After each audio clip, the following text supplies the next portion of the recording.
à nos histoires, y compris les tout nouveaux épisodes de Sunspire Academy, Efrin et Rimiki. Si vous souhaitez débloquer l'accès anticipé et soutenir les nouveaux épisodes et les séries futures, cliquez sur « Rejoindre » ci-dessous pour devenir membre Starbound dès maintenant. Passons maintenant à l'histoire d'aujourd'hui.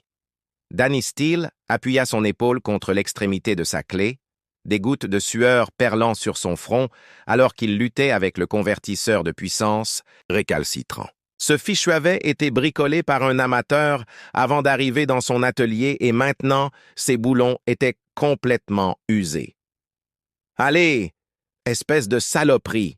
marmonna-t-il en ajustant sa prise et en donnant un dernier coup de tour. Le boulon finit par céder dans un grincement métallique. Danny se redressa et s'essuya les mains sur un chiffon taché d'huile accroché à sa ceinture. Son atelier était un chaos organisé. Des outils étaient suspendus à des supports de fortune, des pièces de rechange étaient rangées dans des étiquetés avec soin et sa fierté et sa joie, une véritable boîte à outils Snap-on, fabriquée par Earthmade avant qu'il ne devienne sectaire et ne soit dissous, transmise par son grand-père. Elle était rayée et cabossée, mais toujours solide après des décennies d'utilisation. L'odeur de l'huile de machine et du métal flottait dans l'air, un arôme que Danny préférait à l'odeur artificielle qui imprégnait le reste de l'atmosphère de l'outpost Delta. Le système d'annonce de la station grésilla au-dessus de leur tête. « Attention, tous les résidents et commerces! La livraison de fournitures prévue pour aujourd'hui a été retardée en raison d'un contrôle administratif. Nous vous prions de nous excuser pour la gêne occasionnée. » Danny ricana. Contrôle administratif. C'était du charabia bureaucratique pour désigner les douaniers extraterrestres qui harcelaient les transporteurs humains avec des inspections inutiles et de la paperasse. C'était le 5e retard ce mois-ci, fit-il remarquer aux 2 extraterrestres qui le regardaient travailler. On pourrait croire que vos compatriotes veulent recevoir leurs fournitures à temps. Le plus gros des 2, un gronopien nommé Pull, se dandinait d'un pied sur l'autre. La procédure garantit la sécurité de tous les résidents de la station, répondit-il avec la précaution et le formalisme dont la plupart des extraterrestres faisaient preuve avec les humains. Danny sourit faiblement. Bien sûr, et je parie que ces procédures semblent toujours toucher les vaisseaux humains plus durement. Le 2e extraterrestre, un aptoïde maigre aux doigts allongés, les tapotait nerveusement l'un contre l'autre. « Est-ce que c'est réparé? Notre unité de fabrication ne peut pas fonctionner sans ça. » Danny reconnecta les câbles d'alimentation dans un ordre qui aurait fait s'évanouir n'importe quel ingénieur extraterrestre, contournant les protocoles de sécurité qui auraient nécessité le remplacement de l'ensemble de l'unité. Le convertisseur se remit en marche dans un ronronnement et ses indicateurs de sortie se stabilisèrent dans la zone verte. « Il est comme neuf », déclara Danny en tapotant le boîtier métallique. « Aussi neuf qu'il peut l'être sans remplacer la moitié des composants, mais elle va courir pour vous maintenant. » Les grands yeux de l'aptoïde clignèrent rapidement, mais ce n'est pas le protocole de réparation approuvé. « Non », Danny acquiesça. « Mais ça fonctionne et ça vous coûte un tiers du prix d'un remplacement. »« Je vous en prie, » dit-elle tandis que les extraterrestres prenaient soigneusement possession de leur convertisseur réparé. Le panneau de communication près de la porte sonna. Une vigne à l'air inquiet, une espèce, connue pour sa technologie cristalline complexe, apparut à l'écran. « Danny, toutes mes excusez-moi de vous déranger, mais le balancier Hammond que vous avez réparé la semaine dernière présente à nouveau des fluctuations de résonance. Le support technique de la station dit qu'il faut remplacer tout le système pour un coût estimé à 5000 crédits. » Danny soupira. « Faites-le venir. Ces idiots ont probablement mal calibré l'amortisseur de fréquence après votre dernier redémarrage. 5 minutes de réparation, 50 crédits, pas 5000. » Le visage du Vine se détendit instantanément. « Oh, merci d'être là, Danny. J'arrive tout de suite. » Il coupa la connexion juste au moment où Danny entendit le ping familier de son bloc-notes. Il le sortit de la poche de son pantalon de travail et fronça les sourcils en voyant le message affiché Présence requise au bureau de l'administrateur de la station, niveau 8, immédiatement. Jenkins. Danny appela son assistant qui faisait l'inventaire des pièces dans l'arrière-boutique. Fini avec ces messieurs. Je dois aller voir ce qui a encore énervé l'administrateur Benet cette fois-ci. Jenkins, un homme trapu avec une barbe de 3 jours, émergea en s'essuyant les mains. Le Phélaxen veut te voir. Ce n'est jamais bon signe. Quand est-ce que ça a déjà été le cas? Danny enfila sa veste en cuir usé, l'inscription Earth Force Engineering Corps à peine visible. Dans le dos, 5 ans après avoir quitté l'armée, il portait toujours le souvenir de qui il était et de ce qu'il pouvait faire. « Ne frappe pas d'extraterrestre pendant que tu es là-haut », lui lança Jenkins à moitié sérieux. Danny traversa la promenade centrale de Delta, une large artère bordée de commerces destinée à la population diversifiée de la station. L'endroit témoignait de l'esthétique extraterrestre, avec ses lignes courbes et son éclairage ambiant qui semblait toujours un peu trop faible pour les yeux humains. Danny remarqua que les différentes espèces lui laissaient un large passage lorsqu'il passait à côté d'elles, certaines à cause des taches de graisse sur ses vêtements, d'autres par peur instinctive que beaucoup éprouvaient envers les humains. Cela faisait 15 ans que l'humanité avait fait irruption sur la scène galactique et la plupart des extraterrestres les regardaient encore comme des munitions non explosées. Ils appelaient humains dans leur dos, nés sur une planète qui aurait dû les tuer avec une gravité trop forte, un climat trop violent et des prédateurs trop nombreux. Toutes les adaptations humaines qui avaient permis à l'espèce de survivre sur Terre, telles que des tissus musculaires denses, une guérison rapide, des organes résistants et une grande tolérance à la douleur, les rendaient dangereux aux yeux des espèces évoluées dans des environnements plus cléments. Danny passa devant des vitrines étincelantes présentant les dernières technologies extraterrestres, pour la plupart hors de prix et de mauvaise qualité selon ses critères. Son propre magazine était niché dans le quartier le moins prisé de la station, où les loyers étaient moins chers et où le bourdonnement constant des processeurs environnementaux décourageait les oreilles extraterrestres les plus sensibles. L'ascenseur menant au niveau 8 ajusta automatiquement sa gravité lorsque Danny entra, lui donnant un léger coup au estomac. L'es-niveau administratif était toujours calibré pour le confort des Valaxiens, avec une gravité environ 10% plus forte que la normale sur Terre et une température plus élevée.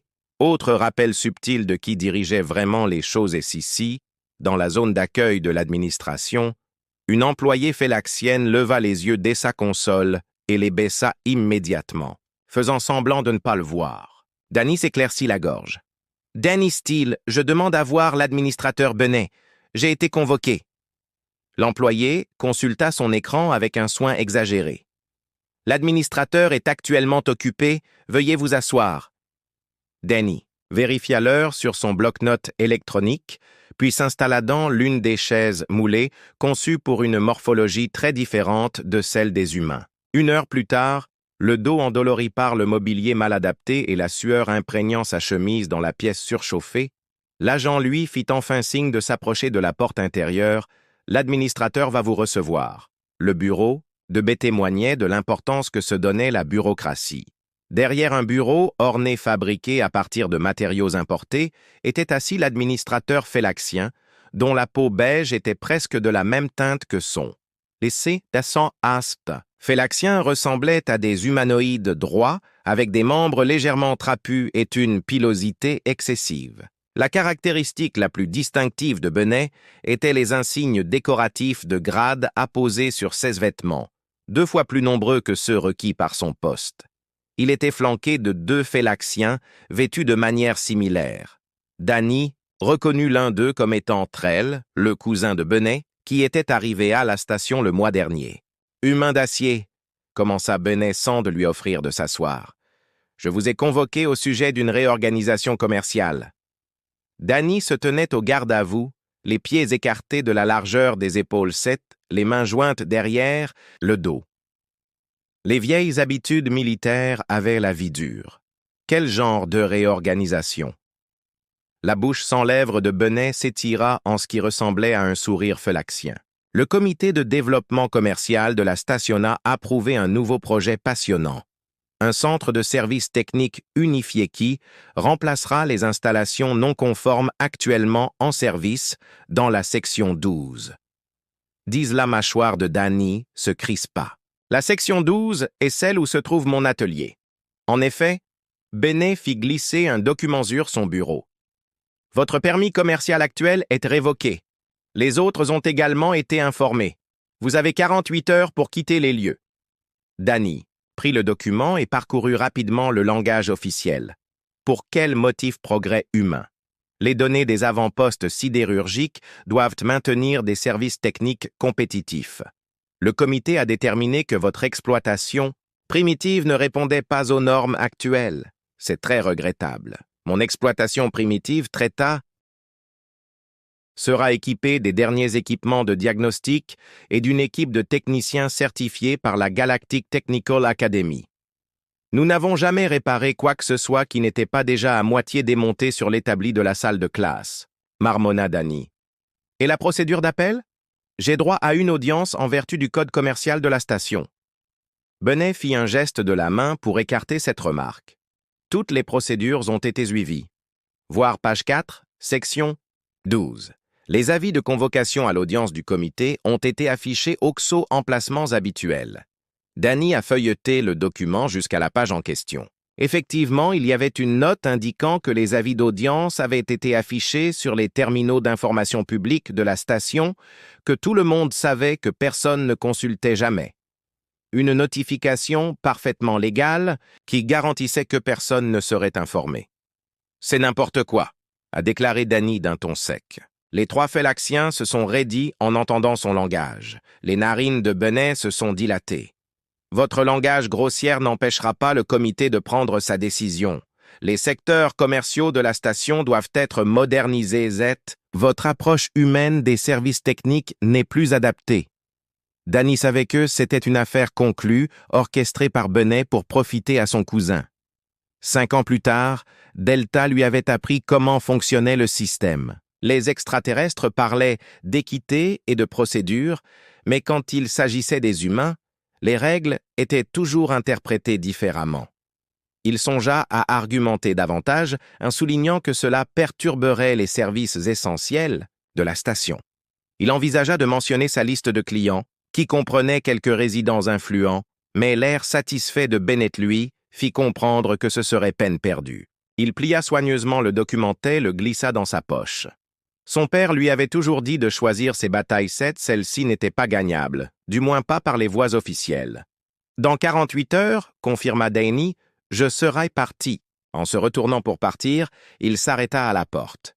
Une chose, administrateur Bennett-il haussa un sourcil. « Oui, je vais vous manquer quand quelque chose cassera et qu'un manuel ne pourra pas le réparer. » Les Faxiens échangèrent un regard avant d'éclater dans un rire sifflant qui passait pour un rire chez les leurs. « Merci de votre sollicitude, » Humain répondit. « Stilbeny, mais je pense que les besoins techniques de Delta seront satisfaits par des approches modernes plutôt que par ce que les humains appellent la graisse de vos coudes.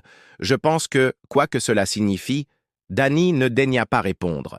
Il sortit le dos droit et le visage soigneusement neutre, un masque qu'il avait perfectionné au cours d'innombrables briefings avec des responsables extraterrestres qui semblaient déterminés à faire passer les humains par toutes les étapes simplement parce qu'il le pouvait. Lorsqu'il retourna à son atelier, Jenkins jeta un coup d'œil à son visage et jura « Ils vont nous fermer, n'est-ce pas ?» Danny acquiesça en expliquant la situation tout en commençant à trier les outils, qui devaient être emballés.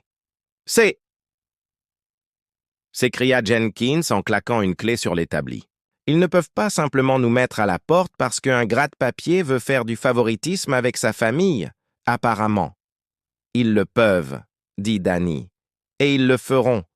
Nous devons nous battre. » Jenkins insista. « Va au bureau. » De liaison avec les humains implique la commission du commerce terrestre, divulgue l'information aux médias. Danny secoua la tête. Les humains sont encore sur la sellette dans ce secteur. La Galactic Trade Authority cherche juste une excuse pour révoquer d'autres permis. Si nous faisons du bruit, 10 autres entreprises humaines pourraient en pâtir. Jenkins jura copieusement, mais il savait que Danny avait raison. Ils se mirent à la tâche sinistre d'inventorier et d'emballer, décidant de ce qui pourrait tenir dans la petite chambre de Danny jusqu'à ce qu'il trouve une solution. « Passe le mot à nos habitués, Danny, » ordonna-t-il. « Je continuerai à m'occuper. Des urgences depuis ma chambre. Il n'y a pas beaucoup de place pour travailler, mais je me débrouillerai. » Plus tard dans l'après-midi, au milieu du cliquetis des outils sets d'emballage, le pod de données de Danny vibra, émettant une alerte interne de fréquence de maintenance. Quelque chose que la nouvelle équipe de Trell aurait dû gérer. S'agissait d'une alarme mineure de différence de pression dans la baie d'hydroponie, probablement juste un actionneur de vanne collé. Danny surveilla le canal d'alerte pendant quelques minutes. Il vit l'équipe de Trell accuser réception de l'appel, puis envoyer un ping à 3 départements différents pour demander des protocoles de diagnostic pour Day. Danny ricana. Il ne savait même pas comment appeler une valve bloquée. 15 minutes plus tard, l'alarme était toujours active. « Idiot !» marmonna Daniel, envoyant finalement un message d'une ligne au contremaître de la station hydroponique avec la cause probable et la simple séquence de contournement manuel. L'alarme s'éteignit 2 minutes plus tard. Jenkins secoua simplement la tête. « Cet endroit va s'écrouler sans vous, patron. » Tout au long de la journée, un flux de clients s'arrêta après avoir entendu parler de la fermeture. La plupart exprimèrent leurs regrets. Les petites espèces extraterrestres qui avaient appris à apprécier les prix honnêtes de Danny et les quelques autres humains de la station qui dépendaient de ses services pour entretenir des équipements conçus pour leur physiologie. Le soir venu, la moitié du magasin était emballé dans des caisses et Danny regardait les employés de Trell prendre des mesures et discuter des plans de rénovation juste devant lui. Le cousin avait même eu le culot de poser à Danny des questions sur la capacité de charge électrique de certains circuits tout en supervisant son expulsion. Danny avait besoin d'un verre. Ça c'était le seul bar de Delta qui servait de l'alcool compatible avec les humains. Comme la plupart des établissements humains, il était niché dans un endroit peu fréquenté, en l'occurrence à côté de l'usine de traitement des déchets. L'endroit était sombre et exigu, mais il parvenait à sentir principalement la bière et le whisky, et cela lui suffirait. Reeves, un agent de sécurité qui avait été renvoyé de la force terrestre après un problème disciplinaire, était déjà au bar lorsque Danny arriva. Il leva son verre en guise de salut. « Tiens, le meilleur mécanicien de la station, c'est... »« Quoi ton poison, Danny ?»« Du whisky, du vrai, pas cette merde synthétique. » répondit le barman, une femme corpulente nommée Lorna, qui lui servit une généreuse mesure. « La maison a entendu parler de ton magasin. »« Maison. J'ai entendu parler de ton magasin. Les nouvelles vont vite, » commenta Danny en avalant une gorgée reconnaissante qui lui brûla la gorge. « Les mauvaises nouvelles à notre sujet toujours, » dit Reeves avec amertume. C'était un homme imposant avec une cicatrice sur la joue et un air perpétuellement renfrogné. « J'ai perdu notre contrat de sécurité aujourd'hui. Le client a préféré une entreprise de Brascan, même si leurs gardes peuvent à peine soulever un étourdisseur standard. » Danny fut rejoint par d'autres au fur et à mesure que la soirée avançait. Tanner, un capitaine de cargo actuellement coincé dans les limbes douanières, Weber et Hayes, des commerçants dont les licences d'importation étaient constamment en cours de révision, et Decker, qui tenait une petite épicerie alimentaire pour humains et se battait en permanence avec les inspecteurs sanitaires qui ne comprenaient pas la cuisine terrestre. Ils se lamentèrent autour d'un verre, échangeant des anecdotes sur le harcèlement bureaucratique et la discrimination ordinaire. Cela faisait 5 ans que les humains avaient été autorisés à s'établir dans ce secteur, et ils étaient toujours traités comme des intrus à peine tolérés. « J'en ai marre de jouer les gentils », admit Danny après son 3e whisky. 5 ans à faire des courbettes et à suivre chaque règle à la lettre, sans jamais leur donner une raison de se plaindre, et une fois, ça m'a valu d'être expulsé de ma propre boutique pour faire place aux cousins incompétents de l'administrateur. Devrions leur montrer ce qui arrive quand on pousse les humains trop loin. Grogna Reeves, la voix légèrement pâteuse. « C'est la seule langue qu'ils comprennent. Doucement, soldats !» mit Lorna en garde. « Nous sommes en infériorité numérique et en infériorité d'armement dans ces secteurs. La ruse l'emporte. » Sur la colère. Les lumières du bar clignotèrent brièvement, Une légère fluctuation de courant qui aurait normalement déclenché un appel à la boutique de Danny, mais personne d'autre ne sembla le remarquer. « Je dis ça comme ça », continua Reeves. « Tôt ou tard, ils vont aller trop loin quand ce jour viendra. Ils se souviendront pourquoi Deathworlder n'a jamais été un compliment. » 3 jours plus tard, Danny avait mis en place une opération de réparation de fortune dans Sesquartier, personnel exigu. Son lit était désormais un établi, les outils étaient rangés dans 2 conteneurs empilés le long des murs et les pièces étaient cataloguées dans tous les espaces de rangement qu'il avait pu trouver. Il était penché sur un purificateur d'air portable, en train de remplacer son boîtier de filtre corrodé lorsque l'alarme de la station retentit et que le système d'annonce grésa.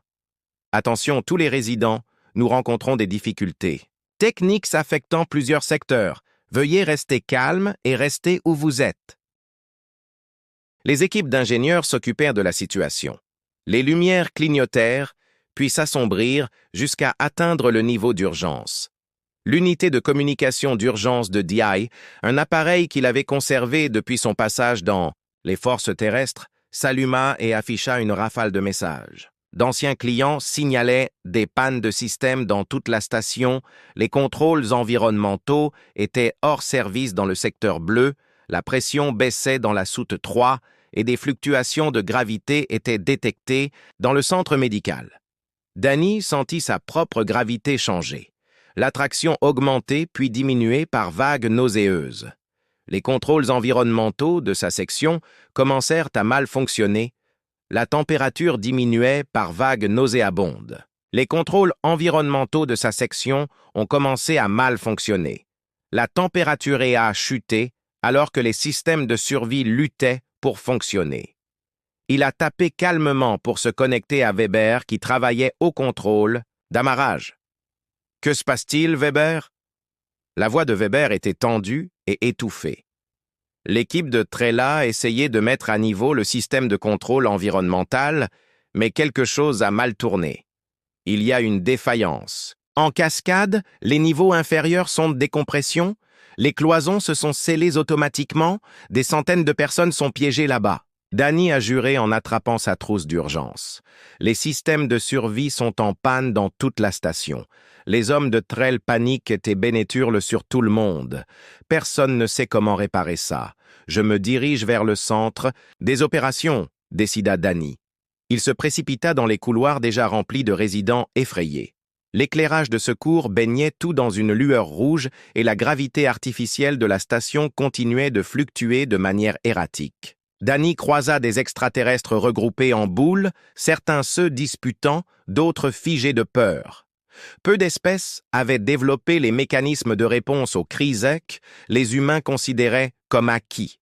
À l'entrée du centre des opérations, des agents de sécurité lui bloquèrent le passage. « Accès interdit », aboyèrent-ils. Abraski, main sur ton paralysant. « Je suis Danny Steele, ancien chef de la maintenance de la station », répondit Danny. « Reculez, humain !» Avant que la confrontation ne s'envenime, les portes s'ouvrirent et une jeune administratrice affolée se précipita dehors. Elle aperçut Danny et ses yeux s'écarquillèrent. « Vous êtes humain? Venez vite, technicien !» L'agent de sécurité s'écarta à contre-cœur et Danny fut introduit dans le chaos. Le centre des opérations avait été conçu pour être un modèle d'efficacité avec des postes de travail disposés en cercle concentrique autour d'un écran principal affichant l'état du système. À présent, il ressemblait à une fourmilière piétinée. Des voyants d'alerte clignotaient sur tous les écrans dans des tons rouges et jaunes aveuglants. Les techniciens tapaient frénétiquement sur des consoles qui ne répondaient pas. Certains marmonnant du jargon technique qui contredisait clairement ce que leurs voisins criaient. Un technicien aptoïde semblait figé, le regard vide, fixant une cascade de messages d'erreur, tandis qu'un Brasina proximité frappait à plusieurs reprises du poing sur une console qui refusait d'accepter ses commandes. Des alarmes retentissaient de toutes parts, créant une cacophonie qui rendait toute réflexion concentrée presque impossible. Au milieu de tout cela, l'administrateur Benet faisait les 100 pas, furieux, le visage rouge de panique, criant des « Ordre contradictoire que personne ne suivait. Restaurer l'alimentation au secteur bleu. Non. Donner la priorité aux fixations de la baie d'amarrage. Pourquoi le système de survie ne répond-il pas? Mettez-moi les chefs de secteur en ligne. Immédiatement. Ces ordres ne faisaient qu'ajouter à la confusion. Les directives se chevauchaient et n'avaient aucun sens opérationnel.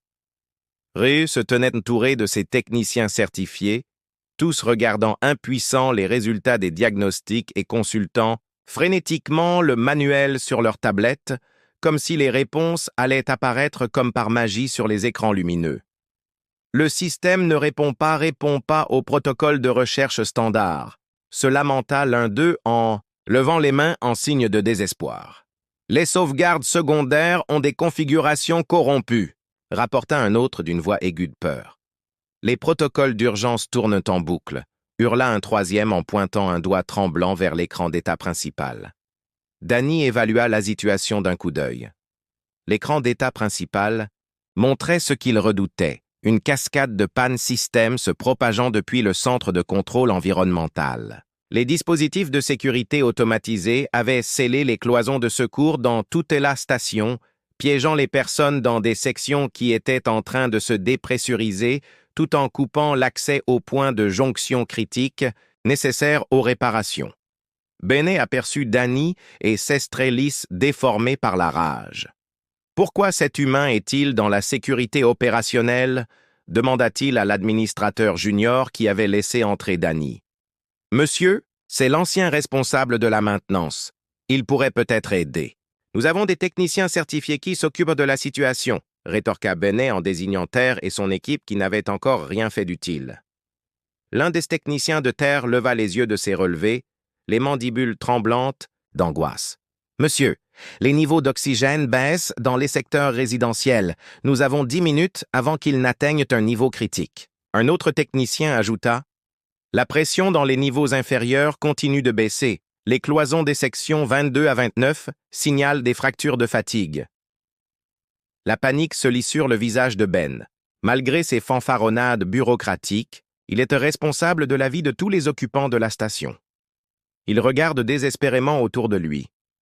Quelqu'un peut-il réparer ça? Quelqu'un? La pièce est silencieuse, à l'exception du bruit assourdissant des alarmes. Danny s'avance. « Je peux réparer ça. » Tous les regards se tournent vers lui. L'expression de Bennet passe de l'incrédulité à l'indignation, puis d'espoir désespéré. « J'ai besoin d'une autorité totale pour accéder aux zones restreintes et contourner les protocoles de sécurité, » déclara Danny en posant ses conditions. « Et mon prix est la propriété de l'ensemble du secteur de la maintenance, plus aucun contrôle des prix, et vous vous excuserez publiquement auprès de tous les humains de cette station, » s'écria Threll outré. « C'est du chantage, nous ne pouvons pas se le permettre. Taisez-vous, Bin. » L'abandonnant à son sort, il se retourna vers Danny. « Réglez ce problème humain et tu auras ce que tu veux. » Danny ne perdit pas de temps à savourer sa victoire. « Donnez-moi l'accès au système central et éloignez ces techniciens certifiés de mon chemin. » Le personnel de la station empressa d'obéir. Danny accéda à l'ordinateur central et afficha les schémas complets en quelques minutes.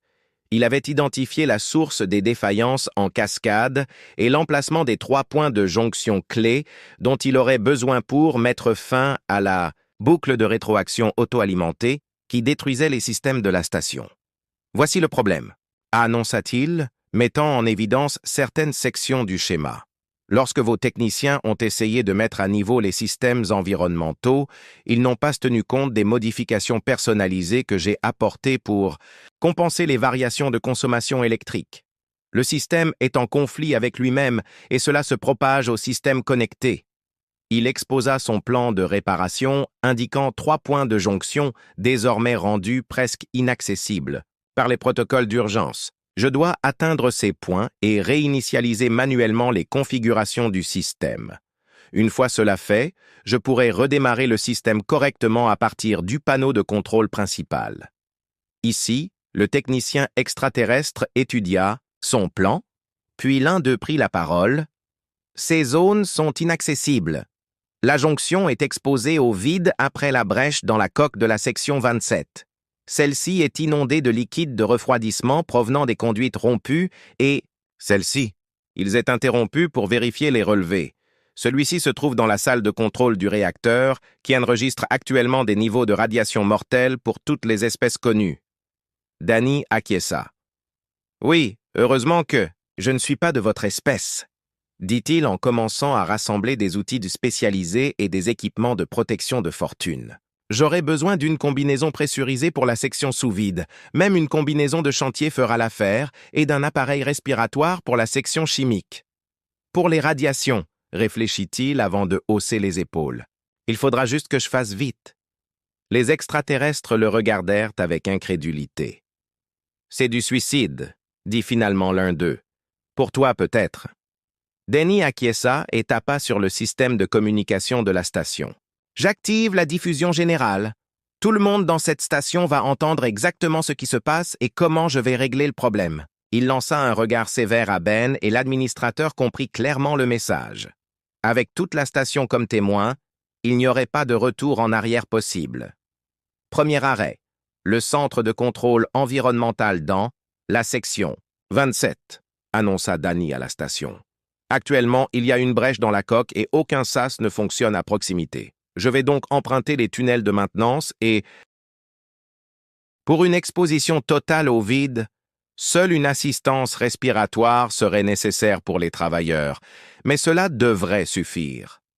Il attrapa ses outils et un générateur d'atmosphère portable. « Gardez cette ligne ouverte », ordonna-t-il. « Aux opérations.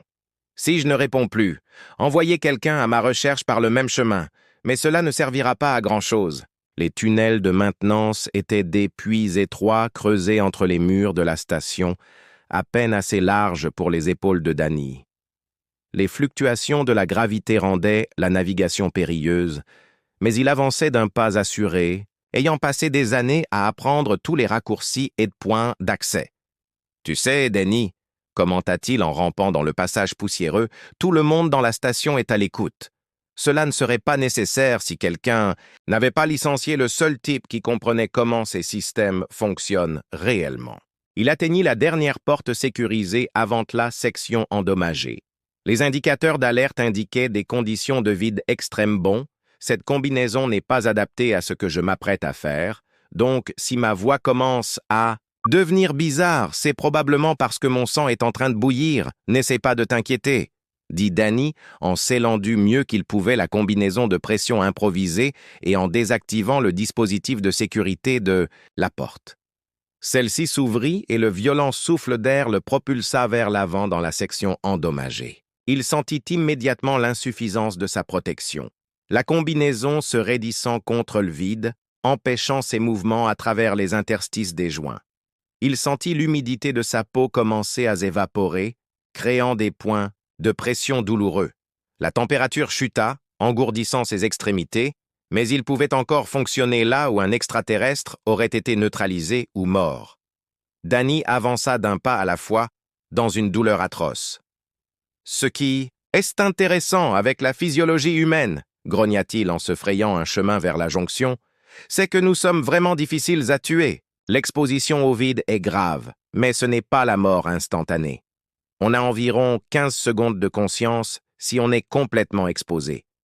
Cette combinaison me fait gagner du temps, même avec les fuites. » Il atteignit le panneau de jonction et l'ouvrit à l'aide d'outils qui semblaient peser comme du plomb dans le vide. À l'intérieur, c'était un enchevêtrement de circuits et de modules de contrôle, certains physiquement endommagés par la décompression explosive. « Vous voyez, ça ?» commenta Danny le souffle court. « Quelqu'un a installé les nouveaux modules de contrôle sans déconnecter les anciens systèmes au préalable. Pas étonnant que tout soit parti en vrille. » Travaillant rapidement, les doigts engourdis par le froid et la pression, Danny déconnecta les systèmes conflictuels et redirigea les circuits critiques. L'effort était atroce, mais s'il se força à rester concentré malgré la douleur, ça devrait suffire pour la jonction. Il parvint à retrouver une vision partielle, et le contrôle de l'environnement fut partiellement rétabli. Cela devrait suffire à arrêter les défaillances en cascade dans les secteurs résidentiels. Il se traîna à travers la zone de vide jusqu'à l'entrée du tunnel de maintenance.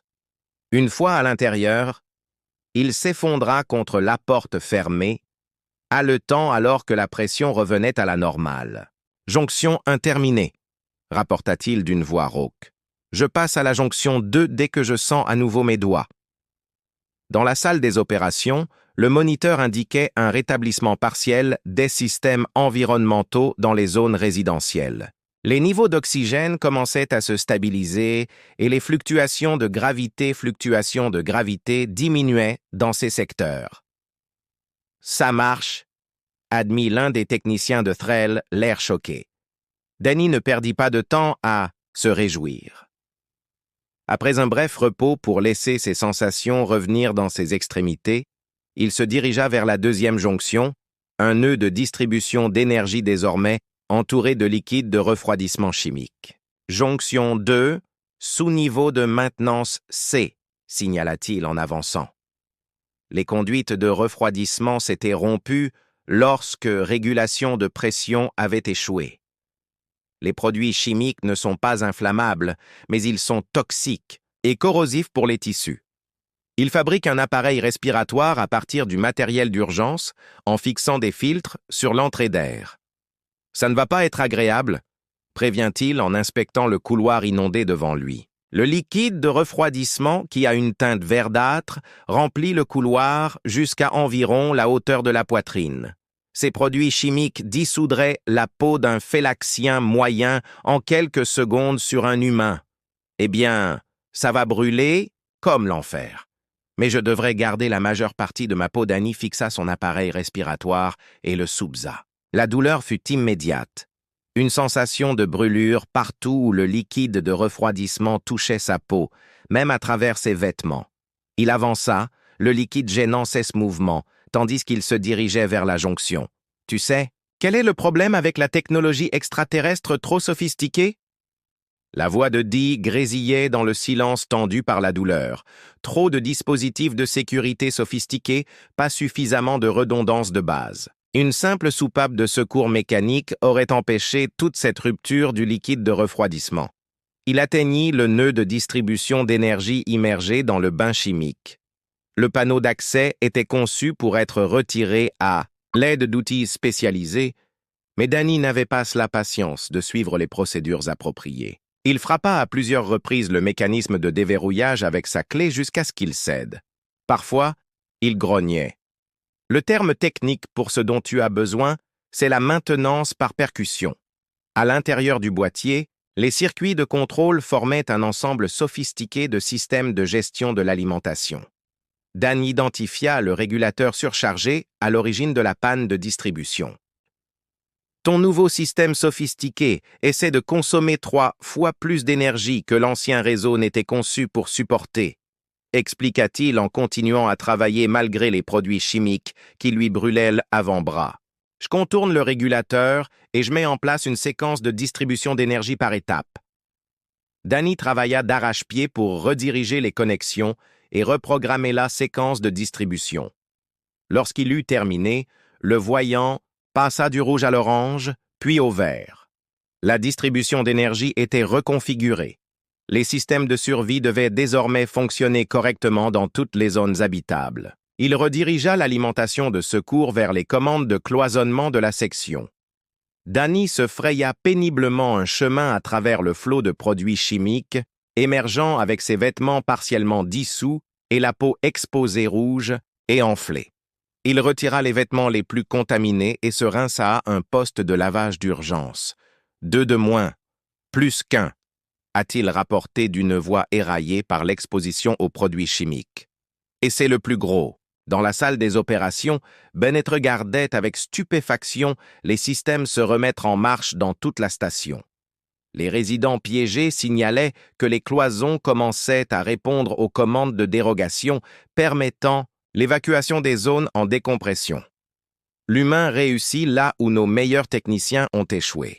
A murmuré l'un des responsables extraterrestres, murmura l'un des responsables extraterrestres. Thrall avait l'air à la fois humilié et terrifié.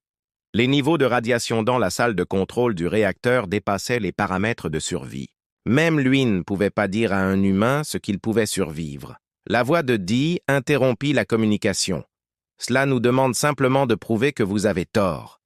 La dernière réparation, la plus critique, exigeait que Danny atteigne la salle de contrôle endommagée du réacteur. Les relevés indiquaient des niveaux de radiation qui tueraient instantanément la plupart des espèces extraterrestres. Le contrôle du réacteur est au cœur du problème, expliqua Danny en se frayant un chemin vers l'endroit. Lorsque les systèmes environnementaux et d'alimentation sont tombés en panne, les règles de confinement du réacteur ont déclenché les protocoles d'urgence, mais comme les systèmes de contrôle sont en conflit, le réacteur passe en boucle entre l'arrêt d'urgence et l'augmentation de la puissance d'urgence. Si ce cycle n'est pas interrompu, le réacteur finira par se rompre. Il atteignit la dernière porte de sécurité menant à la salle de contrôle du réacteur. Les systèmes d'alerte étaient clairs. Exposition mortelle aux radiations, entrée interdite pour information, dit Danny en contournant la sécurité grâce à ces nouveaux codes d'accès. Ça va faire mal. L'empoisonnement par radiation n'est pas une plaisanterie, même pour les humains, mais j'ai calculé que j'avais environ 6 minutes avant de recevoir une dose mortelle. Les réparations devraient prendre 4 minutes. Il poussa la porte et entra en enfer. L'assaut invisible des radiations le frappa immédiatement. Il ne ressentait pas encore de douleur, mais son corps enregistra les dommages cellulaires d'une autre manière. Une vague de nausée, un goût métallique dans la bouchette et vertige qui firent tourner la pièce. Danny tituba jusqu'au panneau de contrôle et s'agrippe au bord pour rester debout. « Ça y est, je suis dedans !» dit-il d'une voix raide. « Le champ de confinement du réacteur fluctue. Chaque fluctuation libère une nouvelle salve de radiation. Je dois le stabiliser manuellement. » Il commença le processus complexe de réinitialisation des systèmes de contrôle du réacteur, luttant contre des vagues de nausées croissantes et la fatigue provoquée par l'empoisonnement par les radiations. Ses mouvements devenaient de plus en plus maladroits, mais son esprit restait parfaitement concentré sur sa tâche. « Le nouveau système environnemental », expliqua-t-il. Entre ses dents serrées, a un profil de tirage du réacteur différent de celui pour lequel la station a été construite. Vos techniciens certifiés n'ont pas tenu compte de cette différence. Je reconfigure l'interface pour permettre la compatibilité. Au bout de 3 minutes, la nausée devint insupportable. Danny s'arrêta pour vomir, puis s'essuya la bouche et continua à travailler. « Désolé, » dit-il avec un humour grinçant. « Les radiations me donnent toujours une mauvaise gueule de bois. » Au bout de 4 minutes, les dernières connexions furent établies et les systèmes réconciliés. Danny lança la séquence de redémarrage, observant le champ de confinement du réacteur se stabiliser et les alertes de radiation commencer à diminuer progressivement. « Ça y est », annonça-t-il. « Le réacteur est stabilisé, les principaux systèmes sont rétablis, j'ai reconnecté tout via le panneau de contrôle central dans la salle des opérations. Vous devriez avoir le contrôle total du système maintenant. » Ils étaient éloignés du panneau et à trébucher, se rattrapant contre le mur. « Je retourne là-bas », a-t-il dit, même s'il n'était pas tout à fait sûr de pouvoir y arriver. « J'ai juste besoin d'1 minute pour reprendre mon souffle. » Il a dû puiser dans ses dernières forces pour se traîner hors de la salle du réacteur et retourner vers la salle des opérations. À son arrivée, les équipes d'urgence s'occupaient déjà de la remise en état de la station, secourant les résidents piégés et réparant les dégâts secondaires. Danny poussa la porte de la salle des opérations, visiblement affecté par l'exposition aux radiations. Pâlait en sueur, les veines de ses yeux éclatées, mais toujours debout. La pièce devint silencieuse, tandis que les extraterrestres fixaient un être qui avait volontairement enduré des conditions qu'il ne pouvait pas comprendre et qui avait survécu. Les médecins se précipitèrent vers lui, mais Danny leur fit signe de reculer jusqu'à ce qu'il ait effectué une dernière vérification des moniteurs du système. « Tout tient bon », confirma-t-il, se permettant de ressentir une certaine satisfaction devant les voyants verts qui s'affichaient sur tous les panneaux. Réacteur stable, système de survie rétabli, cloison de secours réactive. Ce n'est qu'alors qu'il se tourna vers Benet, toute la station écoutant toujours via le canal de communication ouvert. « Je croyais que nous avions un accord d'administrateur. J'attends que les papiers soient prêts quand... » fut tout ce que Danny put dire avant de s'évanouir dans l'infirmerie de la station. Danny subit un traitement pour exposition aux radiations et brûlures chimiques. Le médecin Aptoid expliqua que, bien que les dommages soient importants, les capacités de guérison accrues de Danny, une autre caractéristique des habitants de Death World, et les fournitures médicales d'urgence du monde central devraient empêcher toute blessure permanente. « Vous avez de la chance d'être en vie, » lui dit le médecin. « N'importe quelle autre espèce serait morte 3 fois. » Un flux constant de visiteurs défilait dans la station. Des résidents que Danny avait aidés au fil des ans et qui venaient maintenant le remercier de leur avoir sauvé la vie. La nouvelle se répandit dans tout Delta au sujet de l'humain qui avait bravé la mort, certaine pour sauver tout le monde.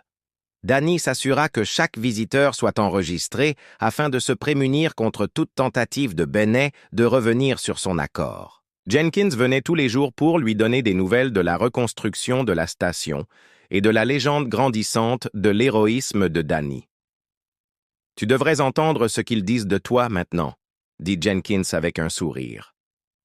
Les Bussing, mêmes extraterrestres qui ne te regardèrent pas dans les yeux la semaine dernière, racontent maintenant des histoires sur le remarquable technicien humain comme si tu étais une sorte de héros populaire. « Je fais juste mon travail, » répondit Danny, le travail dont il l'avait licencié une semaine plus tard. En convalescence, mais déterminé à s'occuper personnellement de ses affaires, Danny a rencontré Ben et Ted, les responsables juridiques de la station, pour signer les nouveaux accords de propriété. L'administrateur semblait avoir vieilli de plusieurs années, sa peau était 2 tons plus pâle et ses insignes décoratifs avaient disparu. Trell était introuvable. Danny avait entendu dire dans les ragots de la station que le cousin disgracié était parti sur le premier cargo disponible, menacé de sanctions par l'Académie technique galactique pour incompétence grave ayant mis des vies en danger. Les documents juridiques accordaient à Steel Station Maintenance l'exclusivité sur l'ensemble du secteur de la maintenance, avec l'autonomie nécessaire pour fixer le tarif et les opérations. Danny a lu attentivement chaque ligne avant de signer, s'assurant qu'il n'y avait pas de clause cachée ou de période de révision future. « Il y a un dernier point à notre accord », a rappelé Danny à Benet lorsque les formalités administratives ont été terminées. Une manifestation. Publique, je crois, cet après-midi-là, Danny se tenait avec un petit groupe de badauds devant ce KISS, qui était auparavant son petit atelier, mais qui allait désormais devenir le siège de son entreprise agrandie. Une nouvelle enseigne avait été fabriquée. Steel Station Maintenance, sous gestion humaine, comme l'exigeait leur accord. Benet humilié a personnellement installé l'enseigne en la fixant avec du matériel à l'ancienne, un marteau et des clous, dans un geste symbolique qui n'a échappé à personne de personne présente. À chaque coup de marteau, le message était clair. La compétence humaine avait triomphé de la bureaucratie extraterrestre. 1 mois plus tard, Danny était assis à son nouveau grand bureau dans ses locaux agrandis. L'entreprise avait connu une croissance rapide et employait désormais 3 personnes supplémentaires, arrivées récemment à la station après avoir entendu parler des opportunités. Il pouvait entendre Jenkins, dans le hall principal, jongler habilement avec les demandes des clients tout en guidant la nouvelle recrue, Miller, dans la procédure de diagnostic d'un générateur de monte-charge capricieux qui avait donné du fil à retordre aux techniciens extraterrestres. Weber et Hayes, les négociants que Danny avait rencontrés dans le SAS, l'avaient aidé à obtenir les permis complexes nécessaires à l'agrandissement de l'entreprise agrandissement en faisant appel à des faveurs dont Danny ignorait l'existence. Jenkins gérait les opérations quotidiennes, tandis que Danny se concentrait sur les défis techniques plus complexes et la stratégie globale en dehors de son bureau. Une file d'officiels et d'entrepreneurs extraterrestres attendait patiemment, soudainement désespérés d'acquérir des compétences en génie humain après avoir compris leur valeur. Jenkins apporta les commandes du jour, 3 fois plus nombreuses que d'habitude. « Pas mal pour une opération primitive, hein ?» dit Danny avec satisfaction.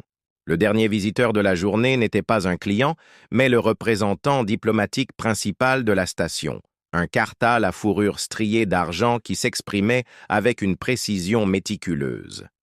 Monsieur Steele, Bien que vos actions, pendant la crise, ont été indéniablement héroïques, je dois vous faire part de mes inquiétudes quant à la perturbation du fragile équilibre des relations entre les humains et les extraterrestres que représente votre nouvelle position. Danny écouta patiemment, reconnaissant le langage diplomatique pour ce qu'il était. L'inquiétude de ceux qui préféraient que les humains restent à leur place. L'humanité s'est engagée à s'intégrer pacifiquement dans la communauté galactique, poursuivit le diplomate. Votre utilisation de la situation de crise pour obtenir un avantage commercial pourrait envoyer des messages problématiques. J'ai suivi vos règles de courtoisie pendant 5 ans, répondit calmement Danny. Cela ne m'a mené nulle part. La politesse n'a pas empêché les lumières de s'éteindre, et elle n'a certainement pas empêché mon entreprise d'être volée par le népotisme. Maintenant, ils respectent ce que nous pouvons faire. N'est-ce pas mieux pour tout le monde? Le diplomate se dandina, mal à l'aise. Le respect et la peur peuvent être difficiles à distinguer, Monsieur Steele. Peut-être, mais je préfère l'un ou l'autre plutôt que d'être méprisé. Danny se leva pour signifier que la réunion était terminée. Dites à vos patrons que les Deathworlders en ont assez d'être des pigeons. Nous apportons des compétences et la résilience dont cette station a clairement besoin.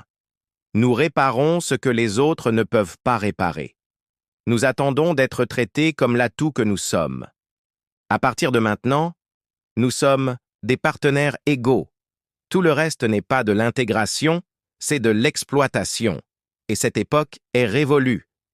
Le diplomate partit, l'air troublé. Danny se dirigea vers la fenêtre donnant sur la promenade centrale de la station.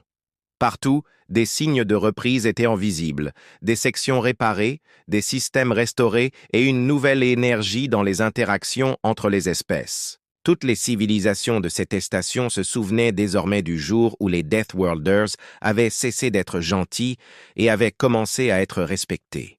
Danny sourit à cette pensée. Il était grand temps.